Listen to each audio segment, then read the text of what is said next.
Have you heard the buzz about taking a sabbatical or a mini retirement? I always assumed that I'd need to work for 40 years and then retire before being able to take any significant time off. Perhaps you don't have to wait until you retire to travel or have more time to focus on your health, your hobbies, and your relationships. A mini retirement is an intentional break from work that could allow you to do any of these things long before traditional retirement age. But you might be wondering, how much money do I actually need to take a mini retirement? Will having a gap on my resume negatively impact my ability to find a job afterward? And what will I do for health insurance? If you're asking any of these questions, you're in luck because this is exactly what we'll be discussing today. If you're just joining us, I would encourage you to open up the YouTube comment section and tell us who you are, where you're from, and what you would do if you could take 18 months off of work. And I see we have Lindsay in New Mexico, who might be taking a break from work shortly. Lindsay, would love to hear in the chat, what would you do if you could take 18 months off of work? And then I see Allie, who's been on a mini retirement since January of 2024, loving it and not sure when or if it will end, and has been working part-time throughout. That's awesome. Jennifer, who wants to go to Thailand for a month, that would be awesome, and travel around the US. And Carolyn, who also says traveling extensively. Oh, and Ryan, who was in our Design a Life You Love group, who says, welcome back from the Camino. Awesome, Ryan, so glad that you joined us today. And Gina, so excited to hear that you're going to live in Spain and that you are doing that. That's awesome. So I am really excited today to introduce you to someone who I really admire, Steve, who's here with me today. When I first met Steve back in 2022, so it's been almost 3 years now, he'd been working for about 10 years for about 10 years as an engineer at the same company. And I remember you telling me that you felt like your life was just flying by as you were going through the motions, sort of work, sleep, life maintenance, get up, do it all over again. And that you had so many ideas and interests, and really lamented not having nearly enough time or energy to pursue them. So over the last 3 years, I worked with Steve first in my Design a Life You Love group coaching program, and then in the Lifestyle Design Mastermind. And during the last 3 years, Steve created a vision to design the life he wanted, quit his job to take a mini retirement that you're now about 22 months into. At this point, you've had some incredible experiences and fears to work through. And so today I'm really excited to talk to Steve and to have Steve share his story about his mini retirement, how he prepared for it, and how he's thinking about and approaching returning to the workforce sometime later this year. So Steve, welcome to Work Reimagined.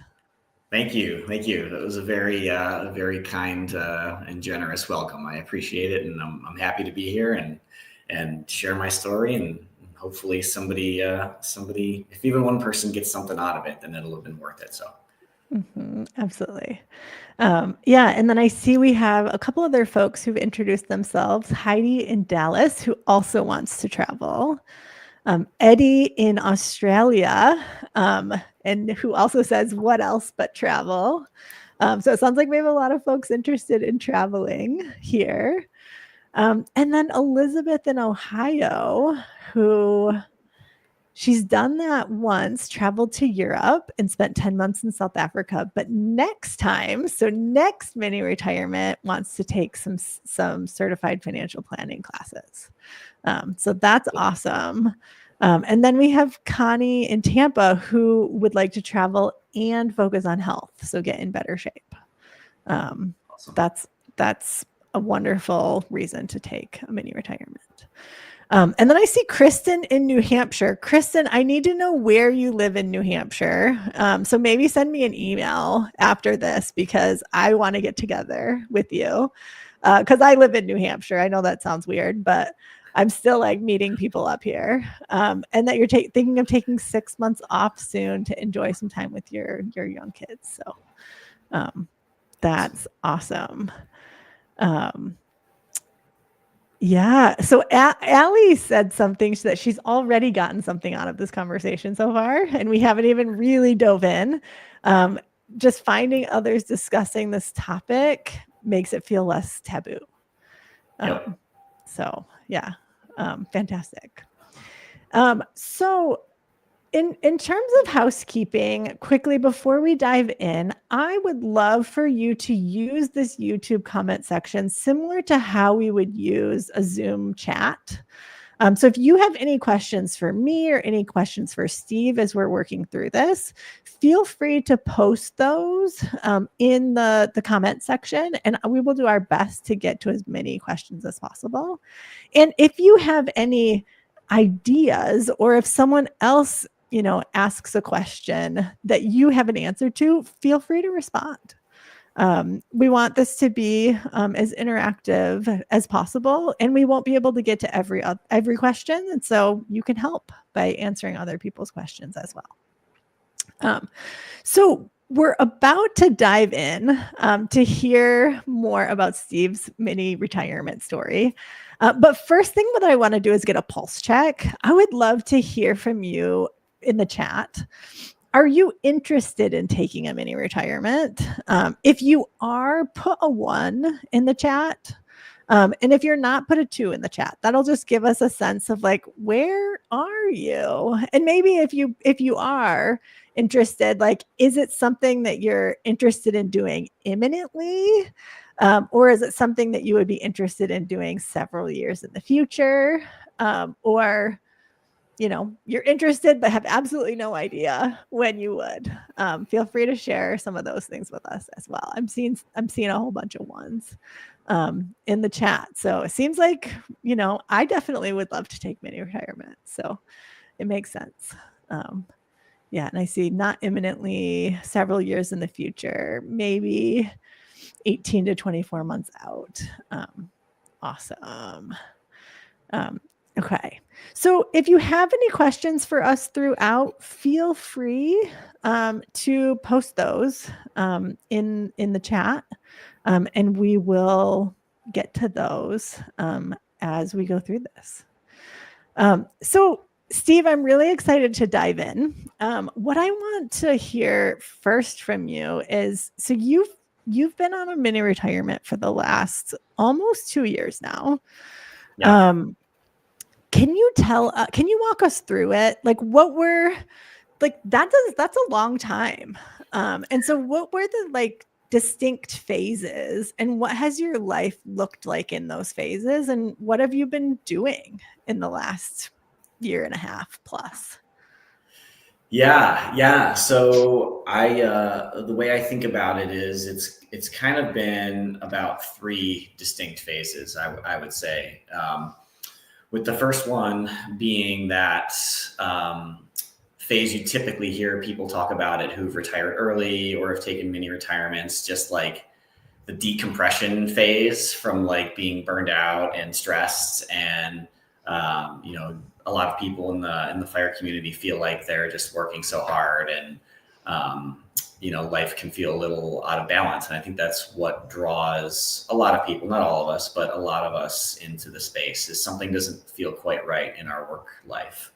And I had let it get to a point that I was feeling really burnt out. And so yeah, like the first phase was it took me like 9 months really to feel like I was recovered from like the 10 and a half years of working at my company, and the gauntlet of going through engineering school in 4.5 years. So yeah, and that was just kind of like learning, that phase was kind of like learning to wrestle with the I must be productive sort of mindset. Like that's kind of embedded in my brain, and I think in a lot of people's brains.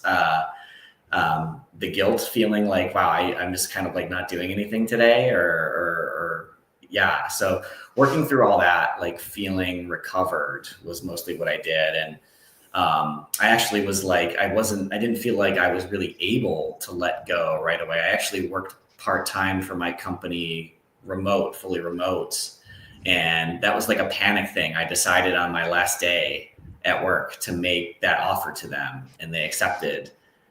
Because I was just so freaked out about not having anything to do. And like I had all these DIY projects around my house that I had to do. And that was kind of like also another job. So in a way, it was like I gave myself these other jobs to do, even though I was on a mini retirement. And that first phase was kind of like working through all that stuff and like finding like peace on the other side of that, and like, wow, okay, it is okay to like, yeah, I got these things done, but it is okay to just like be.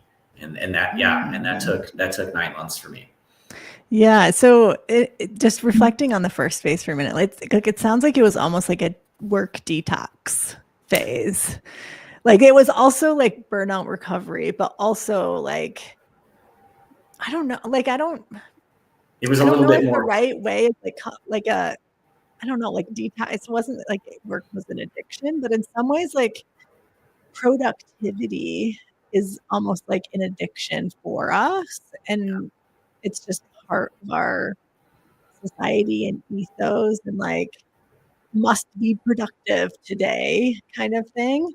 And so like it sounds like it was both burnout recovery and sort of realizing that like your value is not determined by how much you accomplish. Yeah, exactly. Yeah, that's really it. I mean, it was kind of like working, but like a little bit more on my terms. But yeah, I just couldn't. I was just used to being in that work mode for so long. I couldn't just go from like 60 to 0. So then I don't remember exactly, but how long did you end up doing that part-time work before you dropped it? It ended up only being like 3 or 4 months. And then it really trickled down to like maybe only a few hours a week. And then by the beginning of 2024, so I resigned on June 2nd, 2023. And the part-time stuff lasted until maybe like October. Okay. And then it really became sparse over the holiday season. And then it was pretty much done by the beginning of 2024. Yeah. Yeah, someone also is sharing with us that as someone who's self-employed, they can attest to this like must be productive mindset, and that taking time off can sometimes be scary if you aren't generating income. Yeah. So I'm curious, Steve, if you could tell us before we get into phase 2, like how did you work through that? Like, how did you get to a point mentally where you were happy with, and I don't like felt whole without this like need to be productive? Yeah, it's a good question. I think just so I had like planned some trips. So I had taken 3 trips in that time span. So I had that going on, and I was just slowly starting to implement my sort of sabbatical plan, right? I was like working on like my fitness and nutrition as well. That was one of my goals, was like get into a regular exercise routine and like track my macros and just be a little bit more intentional about what I'm eating. Yeah, I think it was just giving myself time and permission and slowly adding in the things that I had thought I had spent a lot of careful time thinking about, that I wanted in my life, that I felt were missing. And it's just kind of like those positive things kind of slowly and gently pushed out, that like need to be productive sort of mania. And yeah, it's interesting. There's not there. I don't really remember a specific moment, but it just like, there was just a time where I just kind of felt like, oh wow, I don't feel nearly as, wound up and tight. And like, I just felt like a knot had been there and was now gone. But I don't remember a specific moment where it just like happened. Yeah. Yeah. I imagine there probably wasn't a specific moment, right? That it was over time that you had created this vision of what you wanted your life to look like, and you slowly implemented those things, and then it sort of pushed out what you didn't want to be in. I love that. So tell us about phase 2. Then. Yeah. So your first like 9 months or so was this like detoxing, burnout recovery, like building your, like, what do you want your ideal daily life to look like? Tell us about phase 2. Yeah. So phase 2 is kind of like, that's like the good stuff. That's where we want to be. That's where what I imagine a lot of us are looking for when we're pursuing FI or early retirement. I just felt like, I'm like, okay, like I'm definitely I feel different inside. And like, I've got some big goals I want to accomplish this year. So it was like about this time last year, maybe a little earlier, where I was like, okay, like the rest of the year is just mine. Like, I'm just going to live my life, like live my best life, I guess. And I'm like not really going to worry too much about spending. Like, I'm going to spend what I want to spend on. And this is just going to be kind of like a test run for like my ideal FI life. So yeah, I just gave myself full permission to kind of like buy what I wanted and like take the trips I wanted to take and do the things with the friends that I wanted to do, and just kind of live. And that was kind of like phase 2, like the heart of the sabbatical. I maybe talk more about it later, but that's, I did the Camino in this time, and I went to a meditation retreat, a silent meditation retreat, and I did another hiking trip. And yeah, so that was just, I think that was, what did I say? Yeah, I grew my hair out, right? Like, just trying to do things completely different than I did, try on like a different lifestyle, and just fully embrace, what I worked so hard for. Yeah. So it seems like you, from the outside looking in, it seems like you had sort of two different things that you were doing, right? Like, one of them was saying, what are some of these like big kind of peak moments that I want to create, right? And so some of those things were, as you said, the silent meditation retreat, going and walking the 500-mile Camino across Spain, which you said in a really nonchalant way there, like, oh yeah, I went and walked the Camino. That's a big deal, and that's a really incredible thing. And you took this backpacking trip, and some of these like big, I don't know if you would call them like bucket list kind of experiences, but like, things on the list of like, here's some of the bigger experiences that I want to have in my life.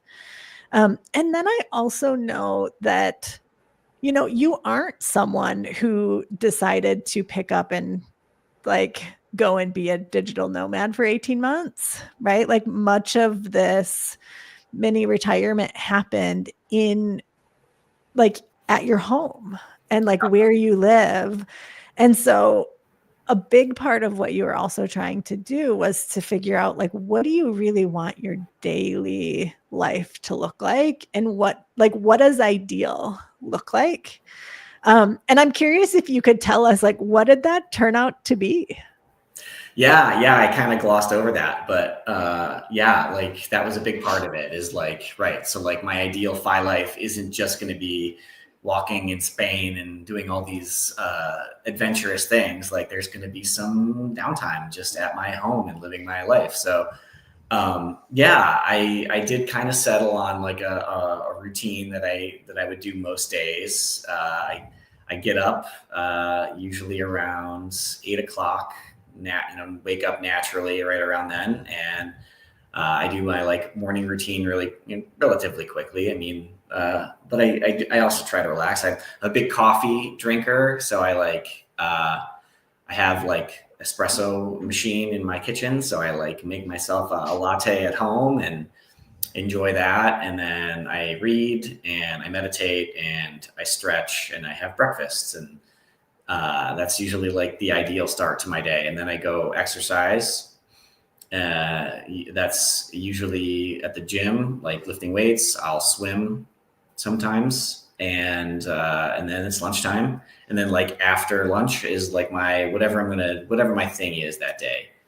I'll be, if I'm gonna do like a project around the house, that'll be like from 1 o'clock to like 6, but it could be anything. That the afternoon is like get something done if I feel like it time.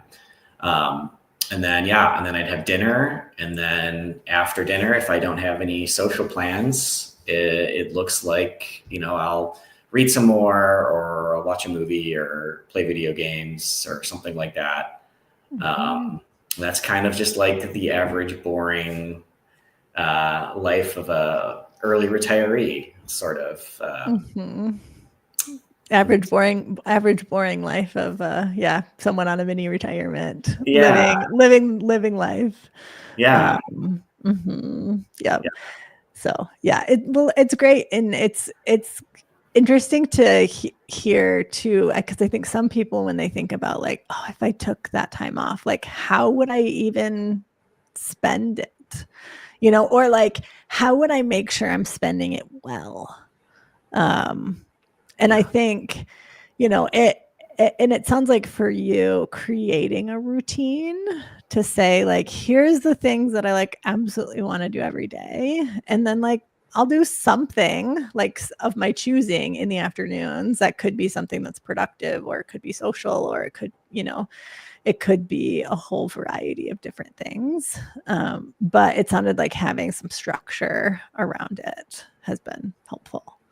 Yeah, and I still struggle sometimes with that, like, wanting, with creating a routine and like wanting to use the time wisely. Like don't have it all figured out. Like there's still some days where I feel the time scarcity. I definitely don't have all the answers, but yeah, I knew that was one of the things that showed up when I was really burnt out, was like, I just want to live a slower paced life for a little while and not just be going from thing to thing to thing on my calendar every day.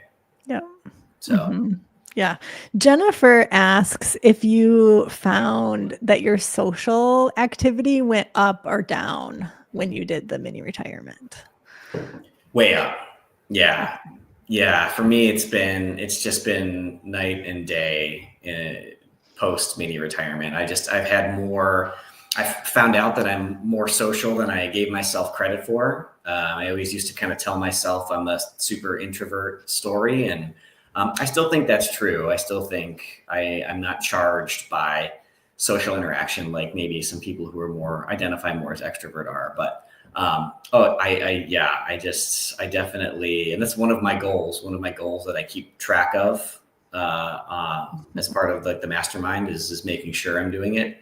Social three or so social activities per week, but usually I'm just way over that naturally, and I don't even really have to check it very often. But yeah. Awesome. So tell us, okay, so we're getting some other questions in the chat, but I want us to wrap up, and I want you to tell us about phase 3. Okay. So I think you're currently now in phase 3. Tell us a little bit more about like, what does phase 3 look like? Yeah. So phase 3. So, I took this mini retirement. I'm Coast Fi. I would say I'm Coast Fi plus. Like by the time I learned what Coast Fi was, I was already kind of beyond it. So Coast-Fi, and then I had about 3 to 4 years of savings in like liquid cash and like a taxable brokerage account. So I'm not Fi. I do need to earn money again. So that's kind of where I am right now. I'm trying to integrate work back into my life in a more sustainable way while still meeting my, financial needs. And not sort of losing all of the positive changes in my life that I've been able to make over the last, 22 months. That's a critical thing I'm keeping my eye on. I definitely don't want to end up in a work situation like I was in before, where that was like my life was revolving around work rather than, work being one of the things in orbit around me. So, Yeah. yeah. So, yeah, and that I love that approach of saying like, how can I incorporate work back into this life that I have and want to continue living? Right. And have it be one piece of like the overall pie. I'm curious to hear, and I know you don't have all the answers yet. And I feel like this is helpful for people to see, because I think sometimes we get anxious about like, well, what am I going to do afterward? And feeling like we need to like know right now. But I'm curious, one, what are you thinking about? What are you exploring? And like, what's your timeline that you're thinking about now? Yeah. So I definitely don't have it all figured out. In fact, I would even say I have very little figured out right at this point, what work looks like for me going forward. But I do have a couple of things that I'm working on. I've always kind of known since discovering the FI community that I really enjoy helping people with their finances and with their money. I do it as soon as I discovered FI. I was doing it for all my family members for free and for fun. So I decided I want to maybe start like explore a financial coaching sort of side business to see how much money I can trickle in doing that. And because I know it's something that I really enjoy and am passionate about. So I'm in the very, very early stages of getting that off the ground to start. Because now this is the time to do it, right? When I would always tell myself I'll do, that's something I'd like to do when I have time when I was working. But now I've got the time. So it's a good as opportunity, good a time as any to work on this and get it started. So Awesome. Yeah, so that's one. Yeah. And then someone here, and I think this probably will speak to another thing that you're looking at. So Shannon asks, since you do have to return to work, how have you stayed somewhat connected to your career? So have you stayed connected to your career? And is there like, do you want to go back into that field? Or could you see yourself going back into that field in some way, or not? Yeah, so I haven't really been. I mean, I've been kind of just socially I have lunch or dinner with some of my old coworkers just socially, but like I haven't been doing any kind of formal networking or reaching out or anything like that. I know this is going to kind of be, I didn't get to read the entire comment, but I know it's going to be industry specific. Some industries are a little bit more faster paced than others, and over 2 years, maybe things can really change. But so I did mechanical engineering. I'm not like in software or anything. Machine design moves pretty slowly these days. I think 100 years ago was the fast paced evolution of that field. So I wasn't super, I mean, it could end up being an issue for me, to be perfectly honest. I don't know. But I suspect it won't be. I was involved a little bit in hiring at my company before I went on sabbatical, this mini retirement, and sitting on the other side of the hiring desk. I mean, we saw people with all kinds of, I saw people with like a story. I saw a person with a story similar to mine. He quit his engineering role and like bartended for 2 years, and he was, and then he was like, I'm just looking to come back. There was all kinds of stories like that. So at least in my industry, I feel I felt like it. You know, there's no doubt there's a risk to it. There's no doubt. I'm not going to pretend there isn't, but I determined that the risk was worth taking. It was asymmetric enough that I'd be okay. Mm-hmm. Right, like the risk of not doing it, like, and living with that seemed more like risky than like the risk of not doing it was more risky than doing it. Yeah, that's kind of it's sort of right. My decision sort of, maybe I got, at some point the situation was dire enough where it was kind of made for me. It was riskier to leave all these other areas of my life to wither than to risk a career setback. Yeah. And then another question that somebody submitted was they want to understand how you managed the mindset of having built up this career for 10 years and then stepping away from it, knowing that you still needed to earn money. Yeah. Can you talk to us a little bit about that? And I think like maybe the belief here, maybe there's a limiting belief here of like, I shouldn't so step away, or like it's irresponsible to, because I still need to generate, income in my life. And so I, could be setting myself up for a failure or a challenge. I'm curious how you worked through that beyond just what we already talked about, which was sort of the feeling like the risk was worth it. Yeah. It's interesting. I don't know. So I didn't really, my career, there wasn't a ton of opportunity for advancement maybe in my company. So I was kind of doing a lot of the same stuff. It was a smaller company. So I wasn't super worried about like the career I had built up.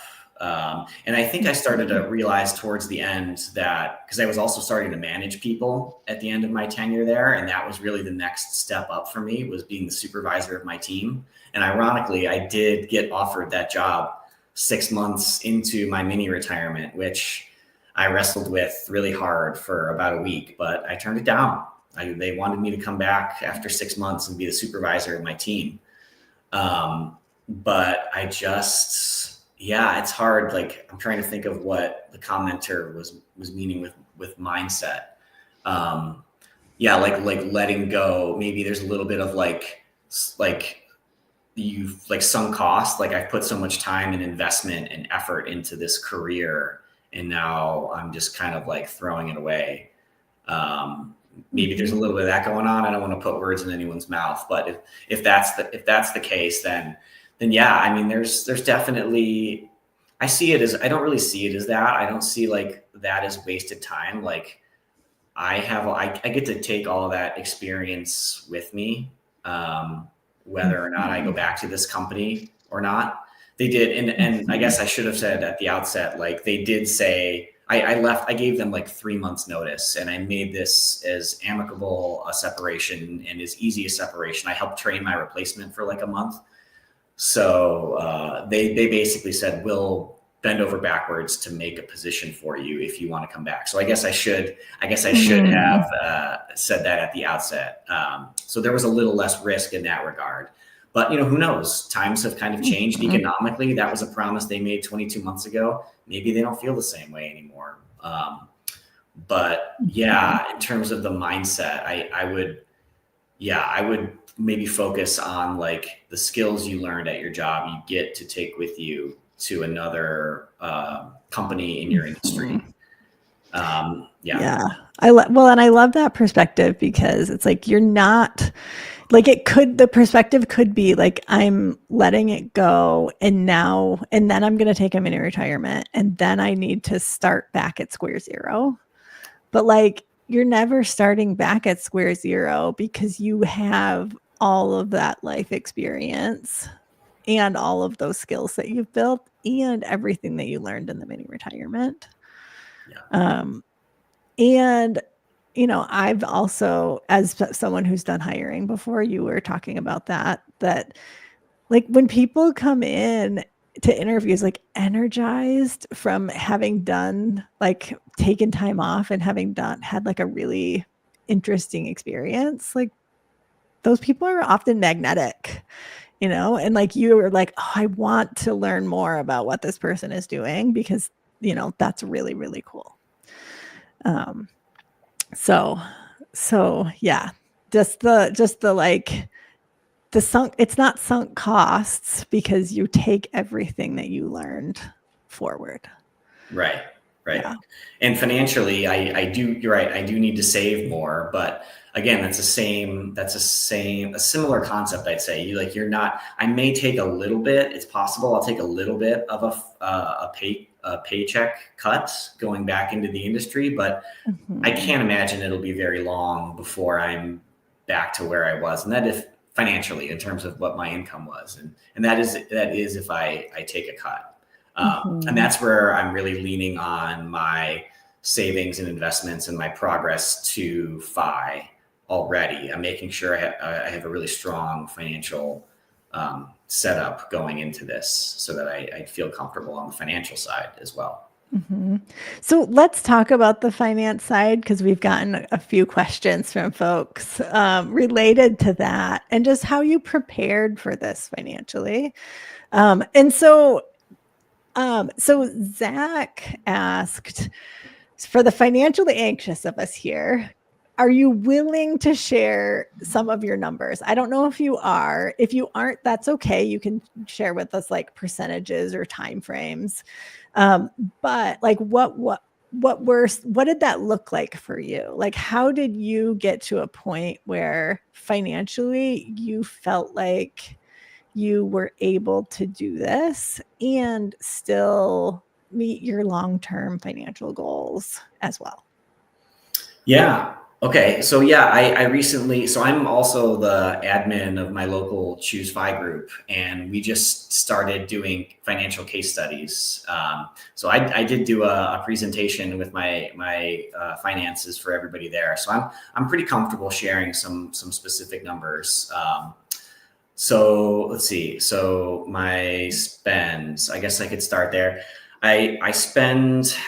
So my spending data is a little tricky the past handful of years because I did buy, so the property I live in it's a rental property. It's a 3-family and I do the house hacking thing, right? So, and it was an old property and a lot of my expenses are, I almost spent more renovating the property than I did on my personal spend because of how much work it needed. So my spending is a little all over the place, but I think if you subtract out everything I put into the property this year and some other costs that I wouldn't normally incur, I think I spent, so in 2024, my ideal sabbatical year, I think I spent somewhere around $57,000. Okay. Something like that. So that, and then the like home and rental repairs were on top of that. Right. And there was a little bit on top of that. I think if you add that in, it's in like the low to mid 60s. Okay. But then it's a triplex, right? So I collect rents every month. So, and that totals about 20,000 between the other 2 apartments at the end of the year. So like my net spend was somewhere in like the low to mid 40s. Yep. Yeah. Got it. So okay. That's spending. Yeah. And someone asked if they were curious if you had a mortgage or if you rent, but it sounds like because you have this property that you do have a mortgage. Is that right? Correct. Yes. Yeah. Yeah. So if you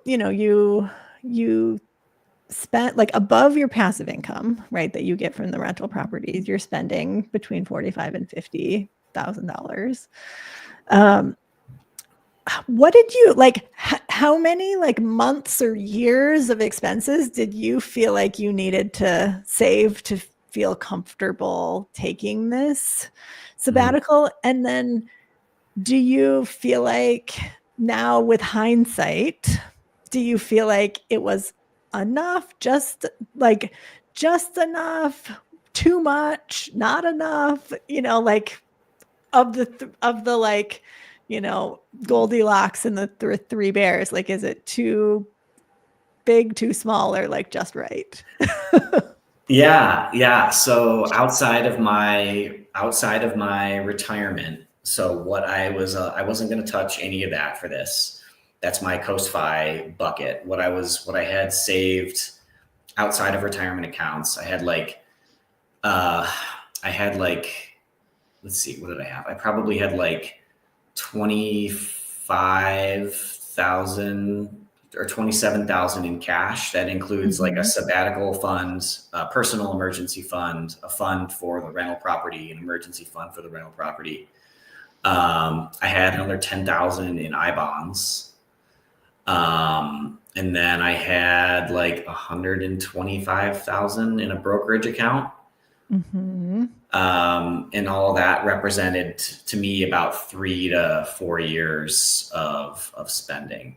And I can always spend a little less, right? That was last year was me living my best life, not looking at, I was like not even looking at the numbers at all. So, and honestly, that felt like, I don't know, I'm fairly conservative, I would say. So I would like financially. So I would say like that was like just right to maybe just a smidge towards a little too much. Like maybe I waited a little too long.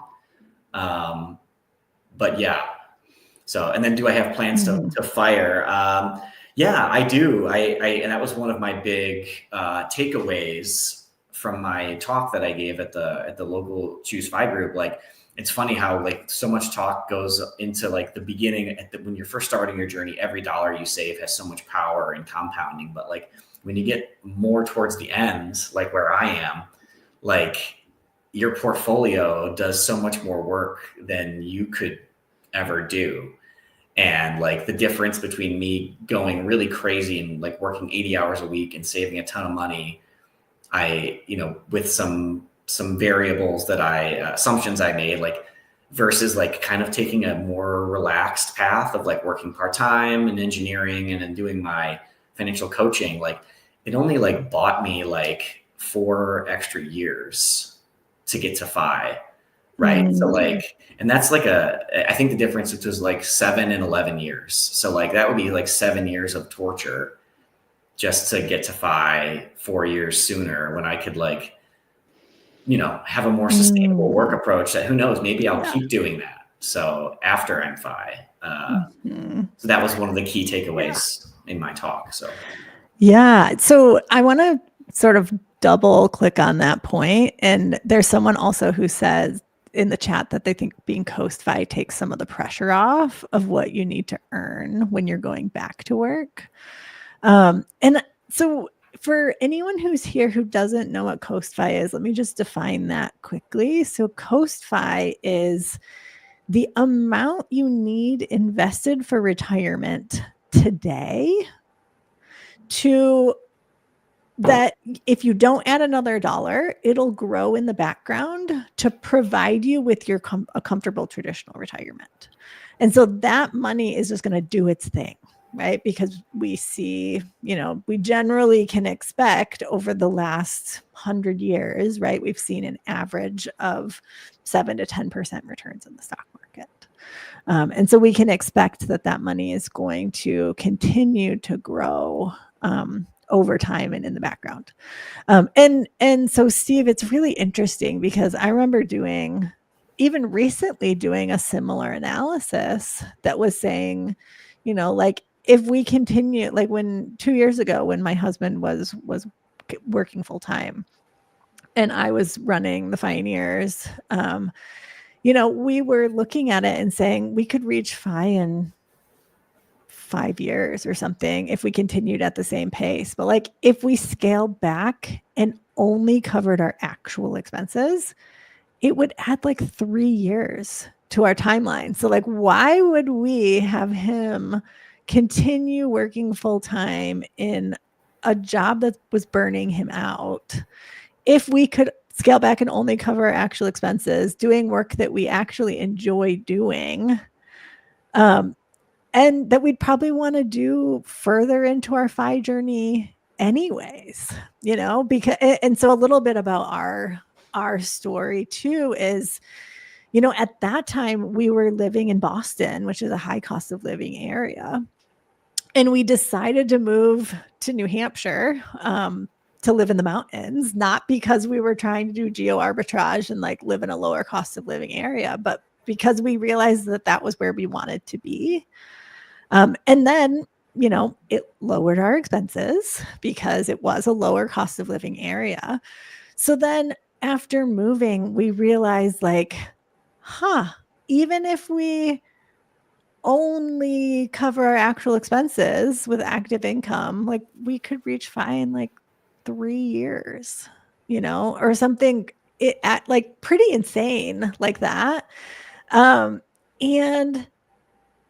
and then it's nice to be able to then look at that and say like, okay, so like if things don't go as planned and I don't make all of the income to cover all of my expenses, I'm still going to be okay. Like everything's going to be fine. And so recently I actually, because sometimes, even when we're in this space, we get stressed out about money. And perhaps you can tell us about some examples of times when you got stressed out about money during this. But, like I still get stressed out about money. And so for me, like zooming out and looking at the numbers, like I was like, what if I only could cover half of my expenses with active income? And it like increased my FI timeline by like 2 years. And so after Coast FI, like you get to a point where your money is working so much harder than you can for yourself, and makes it, and I find it really helpful to like run these scenarios and do like the if then, scenarios of like, well, what if I only can cover half my expenses with active income? Like, what would that actually mean? And then realizing like, oh, I would still be okay. And like, I would figure it out, is, really, I think a really helpful thing to do, like zooming out on the finances. Yeah. So I'm curious for you, have you had any moments during your mini retirement where you've been like, wah, like I'm not generating income and I'm spending and, like feeling nervous or anxious about that? I've a little bit. There was a few times where I had a major repair on the rental property and a big bill to fix my car. Those were the only two real times. But like I already had those emergency funds set aside for that. So like I've been, as I think one of the commenters said, the financially anxious among us. I was very much in that camp. I've been like, I don't know. I've been like shockingly zen about spending money without having income coming in. Like also, like I've also like I used to be like an everyday personal capital checker as well to see what the stock market was doing, or like refreshing my net worth every 30 minutes when I first got into the FI space. Like I go like weeks and weeks without like checking what like the stock market's doing now. So like, yeah, I don't know. It feels a little like a brag, but like I think that's like I just got to this place quicker maybe than some others do, but I think most people end up in this place one way or another. You're like, oh yeah, this whole money thing was just to facilitate the real thing, which is over here, which is like living the life that I want to live and doing what I want to do. And like I don't know. I think for most people at some point it just kind of it just becomes almost boring, uninteresting, like the tracking. I mean, I still track my expenses every month and like log everything, but I don't like budget ahead of time. That's really the only thing like routinely that I do financially anymore is make sure that like I'm logging my expenses so that I have the data at the end of the year. But other than that, I don't really think about it. I just kind of live the life I want to live. So. Yeah. So one question that we got, and I am actually curious too, is when you started the sabbatical, did you have like, here's the amount of time that I'm planning to take off? Like, did you have that planned out? Or were you saying, like, I'm going to take time off and let's see what happens? Yeah, I think I was anxious at the beginning and I told myself it Mm-hmm. would be 12 months. So now I tell people I'm 22 months into a 12-month sabbatical. I think at some point I just realized I'm going to need more than a year.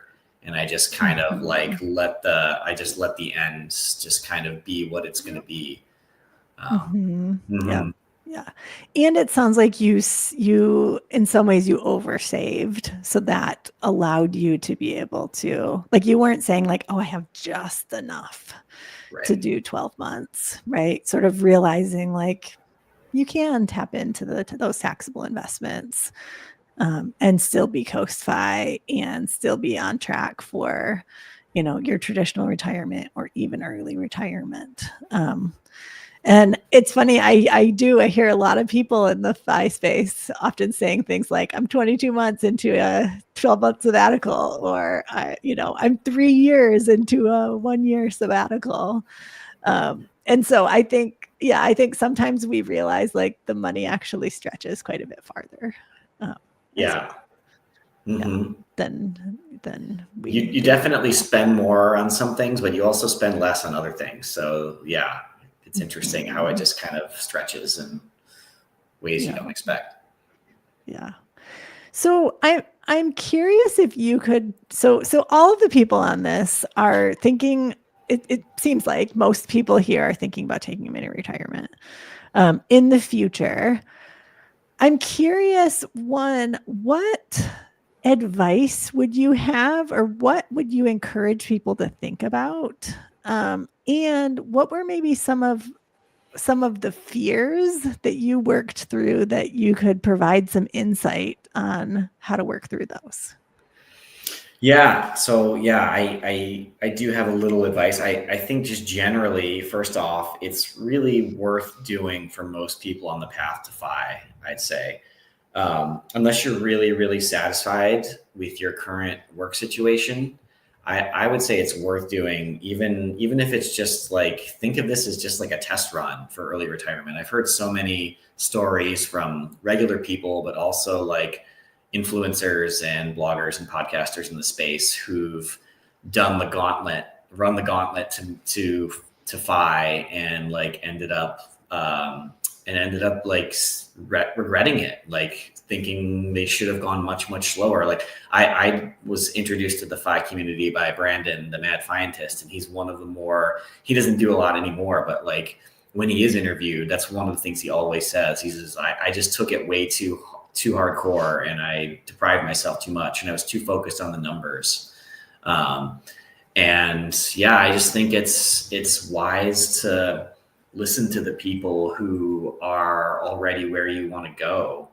Um, their advice is meaningful, since they've already tread the path that you're taking. So yeah, I would consider it a test run of FI to make sure that the life you're dreaming of and saving for is actually the life you want.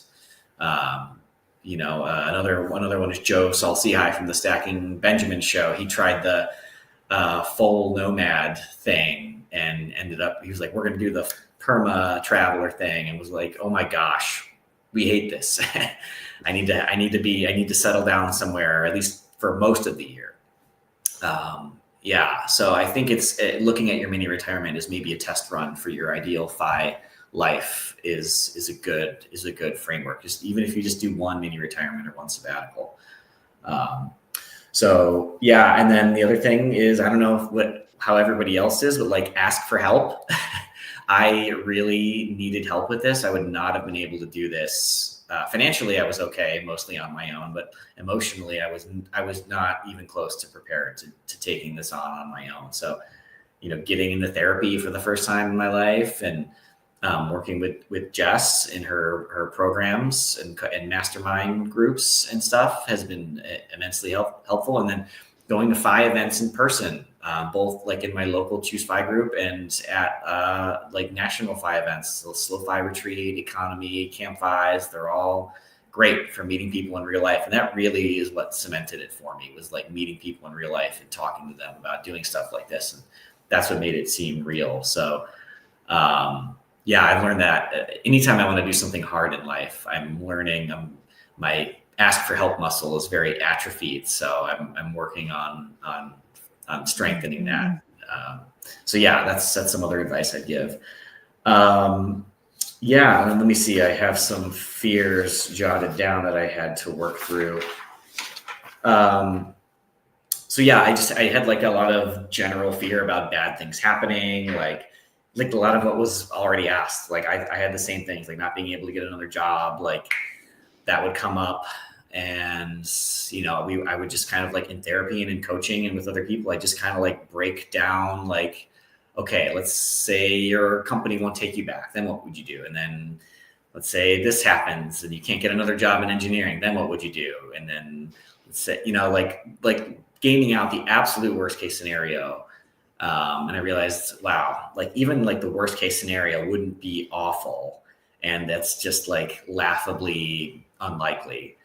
So, yeah, working with others to kind of like, facilitate getting over some of those general anxieties. Another one was like kind of social, like how do I explain to people outside of the fire community that I meet, like what I'm doing, I want to bring up this question. Someone actually asked, did your family or friends express views, either positive or negative, about this, and how, like, I know you were worried about it, but did it come to pass, and how did you work through that prior to it and then when it happened? Yeah. So I was very fortunate. I had friends and family who were very supportive. I knew my parents would be anxious about it, but I kind of I prepared them like over a year in advance for this. I started slowly dropping little things like I might quit this job and take a break from work for a while. I started like laying the foundation with them. Those are the only two people I was worried about being a little anxious about this and maybe being negative about it. So I just kind of prepped them for a while. And by the time it happened, they were pretty supportive about it. I do have a friend in the FI community, and she, unfortunately, like her family wasn't great. And like, she's met a few people out in the wild who were kind of like rude and like saying like, oh, what, you're just like on unemployment or something. And, she has to like facepalm, like, you don't get unemployment if you quit. This is all my own savings and stuff. And but yeah, those stories are rare. I don't hear those very often. She's the only person I've talked to about mini retirements who had a story like that. Most people have been incredibly positive, even like most people are just like super interested, like, whoa, like how, like, wait a minute, what, I can do that? Like you can do that? That's an option. Yeah. So that's been like really reassuring, is that people are generally very positive about it. So, Awesome. Yeah. And then we didn't get to talk about this, but one person asked, what did you do for health insurance? Easy. In my states, the ACA plan is very reasonable, and in most states, I think it is. Yeah, I just like, I left my job in June. I left at here's a tip. Leave at the beginning of the month, because then you can stay on your company's plan without having to pay a premium for the rest of the month. They have to cover you for the rest of the month. So I was on my company's plan for all of June. And then a job loss counts as a qualifying event, and you can just go to the ACA. In like August, I went to the ACA and signed up for a plan, and it was really simple. And I was covered for the rest of that year. Yeah. Yeah. Yeah. So, and thank you for sharing that. And that's like such a easy, quick answer. I feel like the health insurance is sometimes the most concerning thing when people are thinking about leaving work, either for a mini retirement or unemployment or just retirement generally.